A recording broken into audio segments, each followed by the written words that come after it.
Hello there, everyone. Welcome to Intentional Tuesdays. Hey there, Brittany. Hi. Let's bring this around.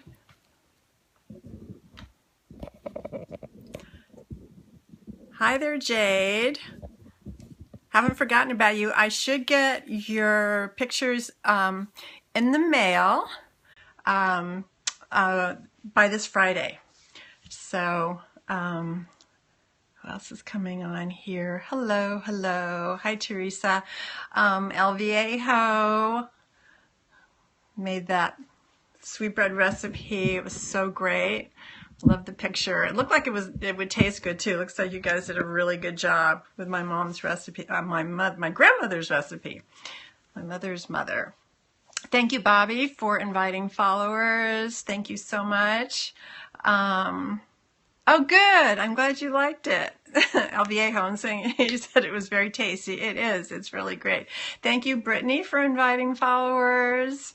And hi, Violet. Thank you, El Viejo, for sharing. And hi, Grace. So if there's anyone here who doesn't know who I am, my name is MahailaMcKellar. I'm best known as the mother of Danica and Crystal McKellar, and I also teach meditation. Thank you, Violet, for inviting your followers. I teach primordial sound meditation, certified by Dr. Deepak Chopra and the Chopra Center. I've been certified since 1998. Teresa, you made the sweetbread. Or are you just talking about how it looked?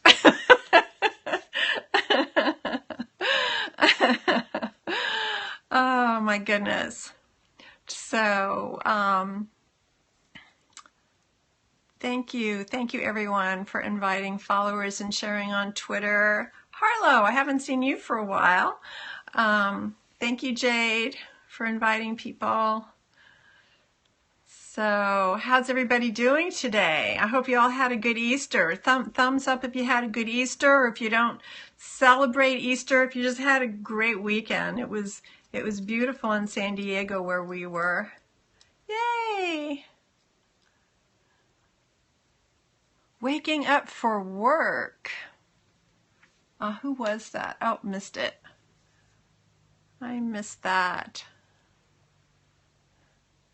Oh, well, I hope you feel better. I do hope you feel better, Harlow. And thank you for these hearts that are coming in. I'm at work now, sneaking a periscope. Okay.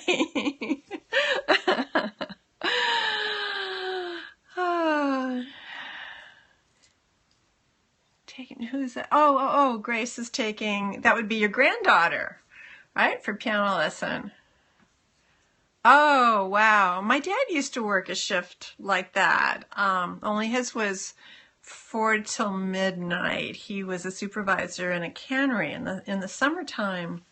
That was what he worked, those hours. I remember feeling kind of a little sad because he was never home for dinner, but I got to see him during the day, so that was good. That was good.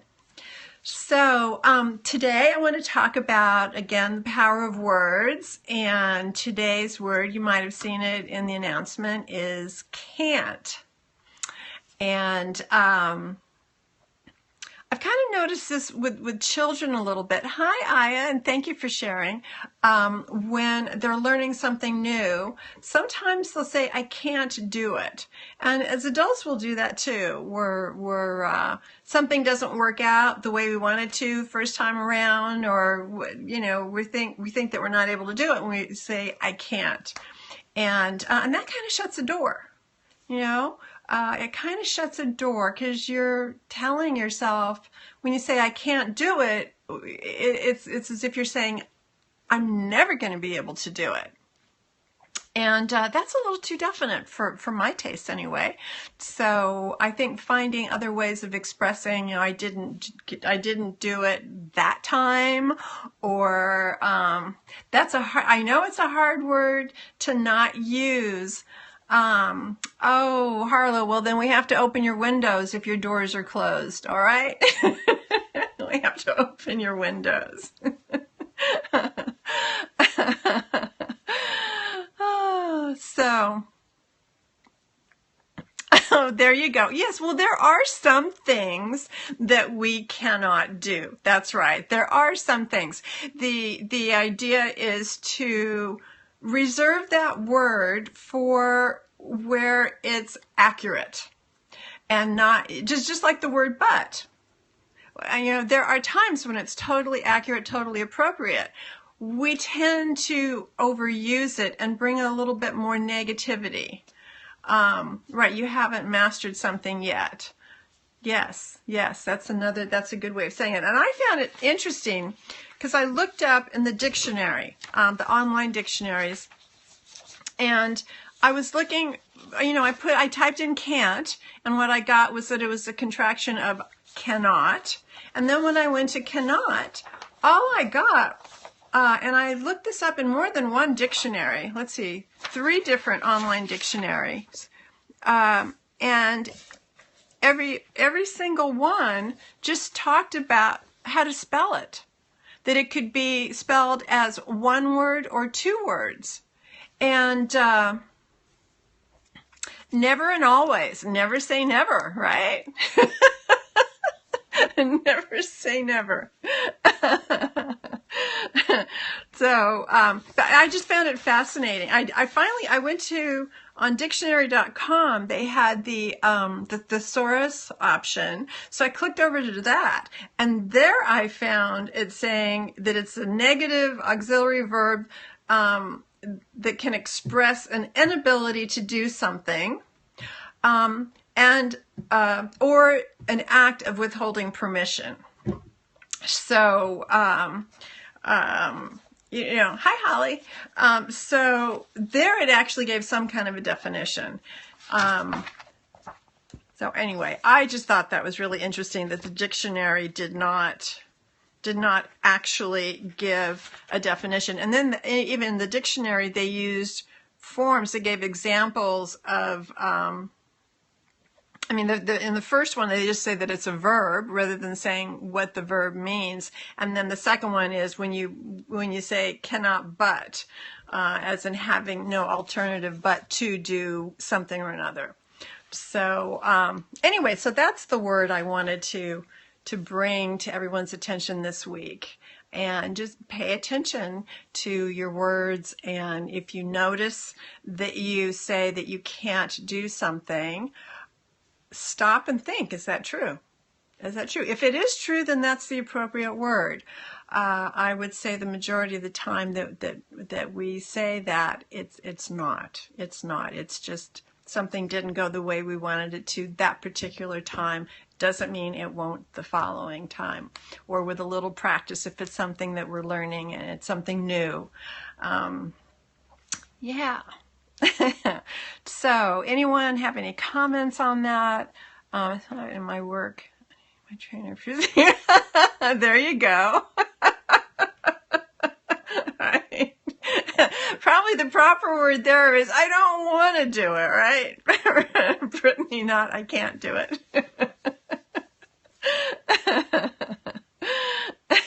Right. Alrighty, so then I wanted to talk a little bit about meditation. Before that though, is tweet this out. I don't know your name, but tweet this out sent me a question asking me about books that I would recommend for a beginning meditator. And but it's not specific what kind of book. Flew home, tried. How did your meditation go on the airplane? Because I meditate on airplanes all the time. Hi, Mexico City. I can't explain. What? I can't explain scorpions?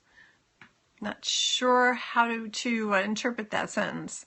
Oh, good. Oh, good. Yeah. Still distracted by the turbulence. Well, you know, if there's turbulence, it's just, turbulence would be like an outside noise or something. It's something that's happening outside of you, and it becomes a thought. You know, you think, oh, you know, that bounced around and it was a little disturbing to me, and now I'm thinking about that, and now I'll bring my attention back to the mantra. So, hi, Cinnamon. I'm sorry, I've forgotten your name, Cinnamon. You know, it's going to fall out of the sky. I feel like the plane. Well, fortunately, airplanes don't usually fall out of the sky. Sarah, hi, Sarah. So, and meditation, I would think would help you if you have a fear of flying. It would certainly give you something to do, help you pass the time, and hopefully take you away from those fearful thoughts. Where do people receive or know their mantras? Well, when I teach the primordial sound meditation, I give the students' birth information to the Chopra Center, and they put that into a program that uses Vedic astrology to determine what sound the universe was vibrating at when the person was born, and that sound is their mantra. So it's very, very personal, sort of a sense memory, going back to spirit kind of sound for each person. A mantra is it's a sound. You could think of it as a word, but the ones that we use are not actually words. They're just sounds. They're pre-linguistic, and they have the ability to interfere with the mind's tendency to think thoughts. So it helps us to transcend thought and get in touch with spirit, with our soul. So that's what the mantras are for. When on a plane, you need grounding. Well, once you're off the plane, if you feel that your body needs that sort of thing, I mean, doing grounding every day is great. You're getting your feet on the earth. Oops, I'm sorry, I missed something about East Coast and mantras. I didn't get that one. I don't know how most Christians feel about meditation. I know a lot of Christians who meditate. It certainly does not interfere with prayer or religious practice. Meditation itself is not a religious practice. It is it's a quieting of the self. I don't want to say quieting of the mind, because you will have thoughts. It's a quieting of the self to go inward and to get in touch with our quiet, our soul essence. So yeah, it has a tendency to enrich all areas of life, including a person's religious practices. Do you know any? Oh, okay. Centers. If you wanted to learn primordial sound meditation, the meditation that the Chopra Center teaches, Zoom. Sorry about that. You can go to chopra.com and look up Chopra teachers and see, who there might be a teacher near you. There are Chopra Center meditation teachers all over the world. So, see if there's one near you.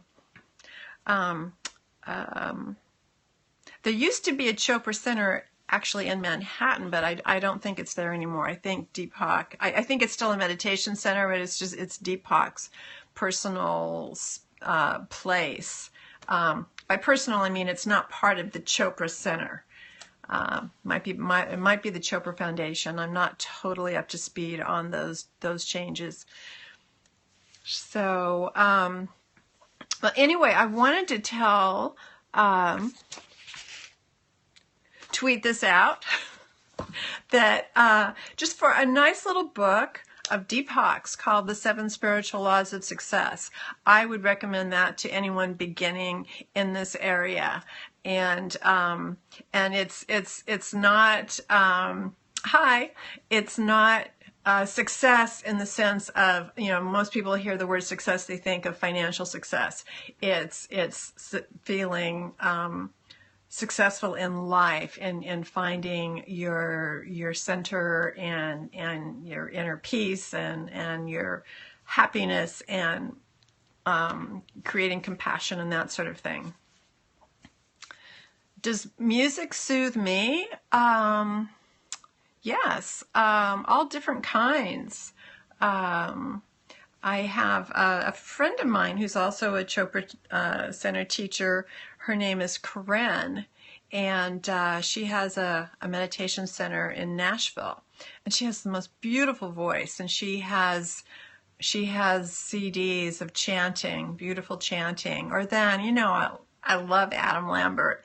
And even if there's something about, he's an amazing singer. He is absolutely amazing. And the control he has over his voice, I'm just so impressed with. And then there's a certain tonal quality about his voice that really resonates with me. So I can say can't when I karaoke this song. Okay.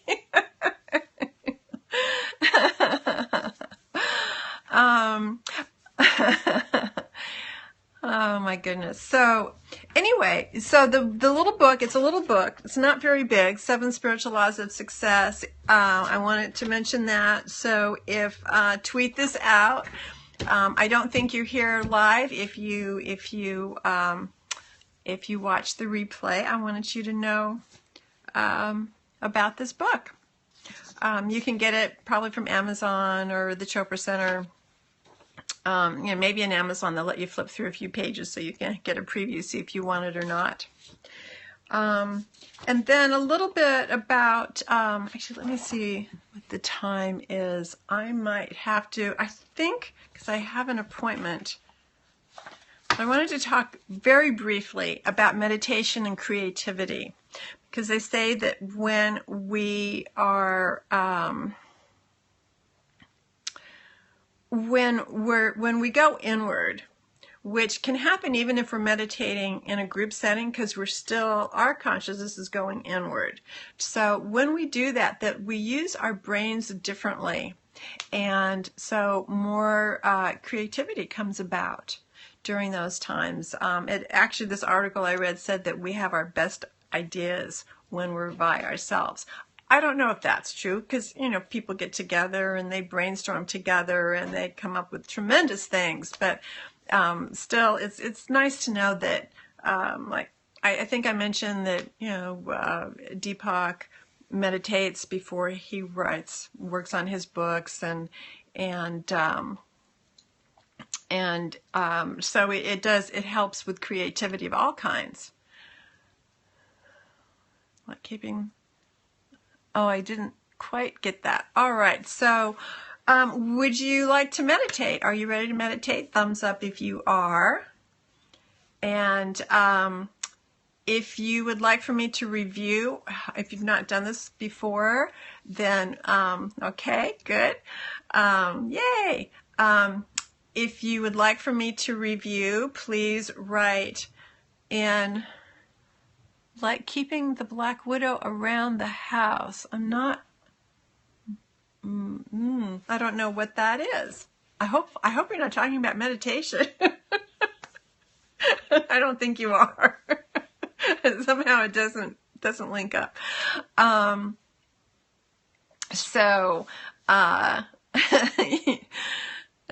Okay. If you would like for me to review what we're going to do, right, just put an R. Just put an R, and you don't have to write the whole word review, and I'll do that. If not, then we'll go ahead and get started. Oh, okay, Brittany.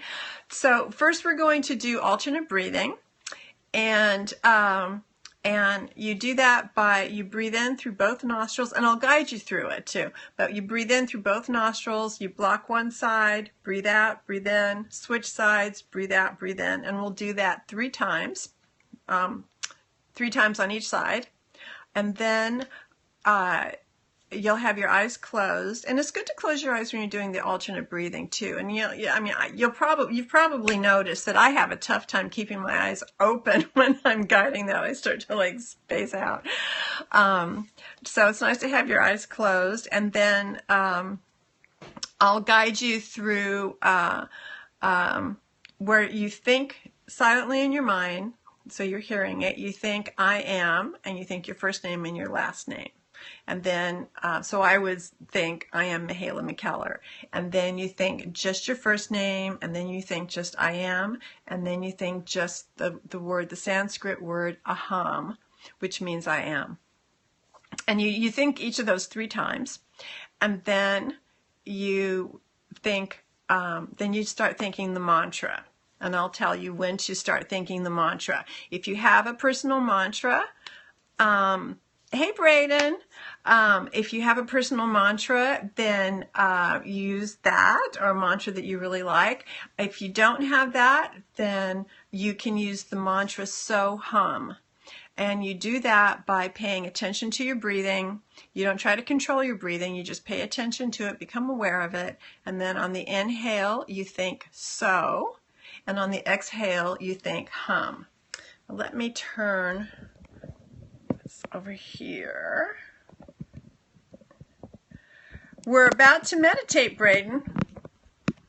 So there we go. So I have the timer here, so if anyone joins us while we're meditating, they'll know what we're doing and how much time is left. And also a reminder here, let me see, get this to stick down, that it's so hum, if you forget what the mantra is. All right? So everyone get comfortable. Joey giggles. I've seen you on Danica's scopes. So get very comfortable. Settle in, settle in. All right. And we're going to begin with the alternate breathing. So breathe in through both nostrils. Block one side and breathe out.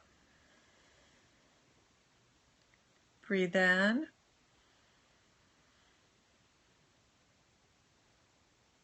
Switch sides and breathe out. Breathe in. Switch sides and breathe out. Breathe in.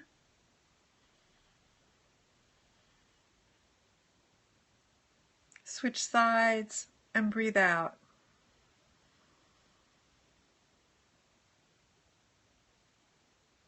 Breathe in. Switch sides and breathe out.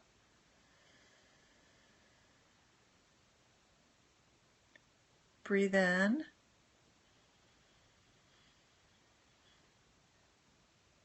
Switch sides and breathe out.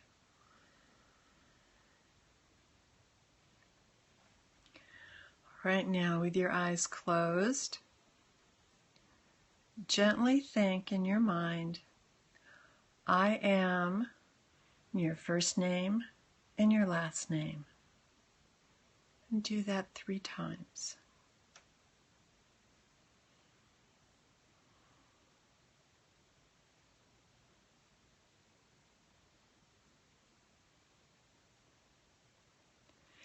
And now drop your last name and just think I am and your first name 3 times.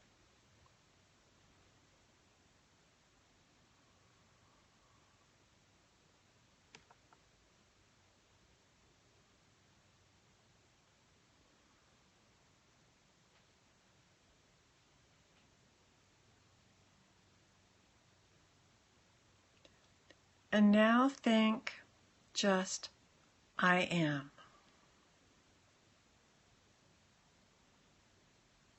I am.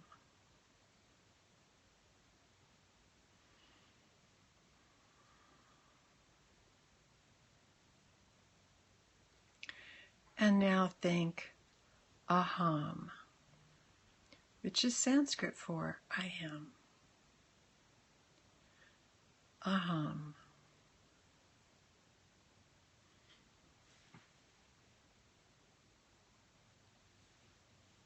And now start thinking your mantra. Whenever you notice that you're thinking anything other than your mantra, just very gently bring your attention back to the mantra. And a gong will sound when the time is up.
All right, stop the mantra, keeping your eyes closed, sitting quietly, allowing your awareness to come more fully back into your body.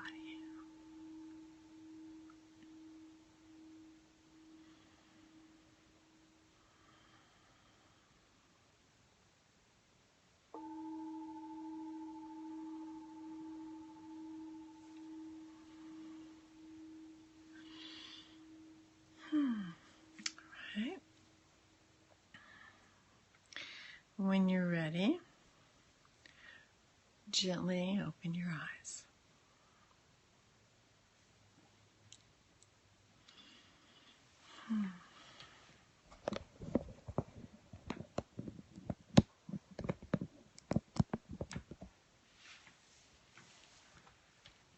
Oh, I'm glad you liked that, Joey Giggles.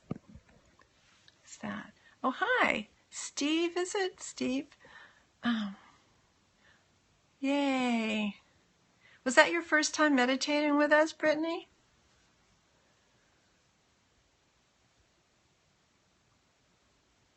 Relaxed, feeling good. Oh, and remember you can do this meditation on your own, and you can do it for up to 30 minutes. Thank you for inviting followers, Joey Giggles.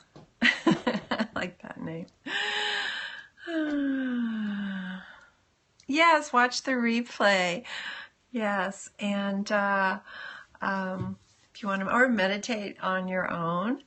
The longer you meditate, the longer you want to have that rest period afterwards where you stop the mantra and you let yourself. So if you were to meditate, say 20 to 30 minutes, then you'd want to take 3 to 5 minutes to come on back in, and without using the mantra, stopping the mantra, and during that time, especially, you can deepen your breathing. And you might especially want to do that if you, thank you, Boston, for sharing. If you've been meditating for a longer period, you can wiggle your fingers and toes, just kind of get a little bit of activity, and be very gentle with yourself. You don't want to force yourself to open your eyes and get up and start moving. You want to be gentle and do it gradually. Yeah. Yeah, I mean, if you can, come back to Periscope and meditate with this meditation again, just fast forward to that part. Oh my goodness, yeah, 7 kids and 7 grandkids. You sure will. That's great. Congratulations. Lots of love there. And meditate on your own, and Now, I have a little announcement. I will not be doing Pure Foods Friday on Friday. I will do my best to scope with you guys. I'm on my way tomorrow to Maui for a meditation retreat with Deepak Chopra and probably a couple hundred other people. Deepak will be leading it, and so I'm imagining, maybe I can give you a little. The retreat is not starting until actually Saturday morning. I'm going a couple days early to just sort of like chill and get into that environment. And yeah, I know, Jade. I'm really looking forward to it. Thank you, Boston. So maybe I can do, if they have the room set up, maybe I can give you kind of like, this is where we're going to be, and this is what we're going to be doing. I don't know if any part of the week that I'm there is going to be in silence, in which case, of course, I won't be scoping. But if we're not in silence, then I will, at the very least, check in with you guys on Friday, and then again on Tuesday. So, yeah. All right. Well, thank you very much for joining me. What Deepak has to say about Jesus? Deepak loves Jesus. Deepak wears 3 medallions on a chain. Let's see, one of them is Ganesh, one of them is Krishna, and one of them is Jesus. So, yeah. Yes. So that's a little bit of what I know about what Deepak. I think he's written a couple of books about him too. So yeah. So anyway, thank you for joining me, and I'll, like I say, I'll do my best to stay in touch. Well, for sure I can on Friday. I just don't know what I'll be able to show you on Friday, and then Tuesday I don't know about yet, but hopefully I can at least pop in and say hello, and maybe we'll do a quick meditation together.